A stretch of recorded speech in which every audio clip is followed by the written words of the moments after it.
হরে কৃষ্ণ। আশা করছি তোমরা সবাই রাধা মাধবের কৃপায় ভালোই আছো। সবাইকে রাধা মাধব হরিকথা চ্যানেলে স্বাগত জানাই। আজকে আমি মাঘ মাসের শুক্লপক্ষের যে ভৈমী বা জয়া একাদশী হবে সেই একাদশীর মাহাত্ম্য কথাই তোমাদের সঙ্গে আলোচনা করব। আমার এই ভিডিওটা স্কিপ না করে পুরো ভিডিওটা দেখার জন্য তোমাদের সবার কাছে আমার অনুরোধ রইল। আগামী 8ই ফেব্রুয়ারি 2025 সালে শনিবারে ভৈমী বা জয়া একাদশীর ব্রত অনুষ্ঠিত হবে। সকলেই এই ভৈমী বা জয়া একাদশীর ব্রত পালন করবেন। পৃথিবীর সকলের স্থানে এবছর এই ভৈমী বা জয়া একাদশী একই দিনে অর্থাৎ শনিবারের দিনেই পড়েছে। পদ্মপুরাণে উল্লেখ আছে যে জ্যৈষ্ঠ মাসের ভীমসেনী একাদশী আর মাঘ মাসের এই শুক্লপক্ষের ভৈমী একাদশী দুটো নাম যদিও একই ধরনের, কিন্তু দুটো কিন্তু সম্পূর্ণ আলাদা একাদশী।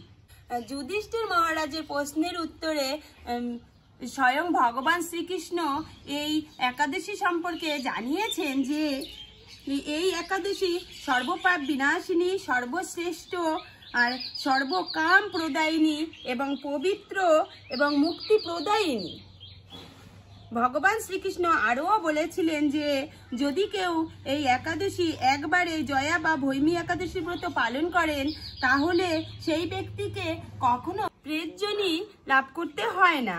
প্রেত শরীর কিন্তু খুব কষ্টকর একটি অবস্থা। অপঘাতে কারো যদি মৃত্যু হয় তাহলেও তাকে কখনো এই একাদশী ব্রতের প্রভাবে প্রেতজনি গ্রহণ করতে হয় না।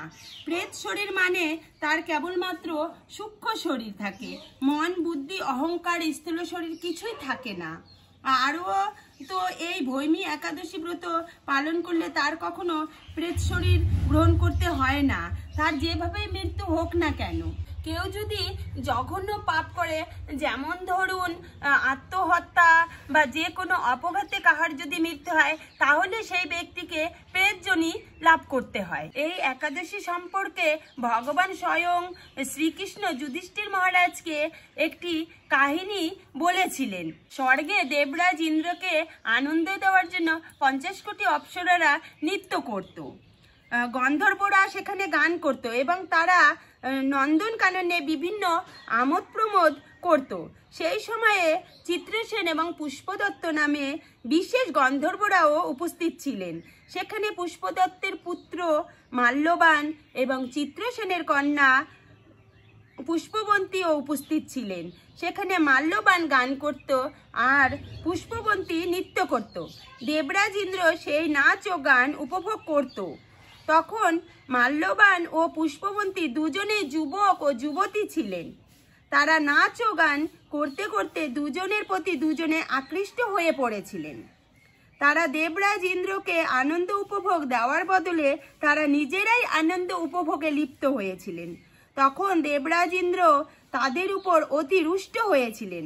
তারা দুজনে মাল্যবান ও পুষ্পবন্তী আসরে নাচ ও গানের মধ্যে তালভঙ্গ করে কামভাবে লিপ্ত হয়েছিলেন। তখন দেবরাজ ইন্দ্র তাদের দুজনকে অভিশাপ দিলেন যে স্বর্গ থেকে তাদেরকে দেবরাজ ইন্দ্র তাড়িয়ে দিলেন এবং অভিশাপ দিলেন যে তারা যেন মর্তে এসে পিচাস পিচাসিনী হয়ে ঘুরে বেড়ায়। তখন এইভাবে পিচাস পিচাসিনী হয়ে তারা হিমালয় পর্বতে ঘুরতে থাকলেন। আর হিমালয় পর্বতে তো কত ঠান্ডা আমরা সবাই জানি। তারা এই ঠান্ডায় প্রচুর কষ্ট করতে লাগলেন। সেই সময় তারা হিমালয় পর্বতে ঠান্ডার মধ্যে ভ্রমণ করতে করতে কষ্ট করতে করতে একদিন মাঘ মাসের শুক্লপক্ষের ভৈমী বা জয়া একাদশীর দিন আসলো।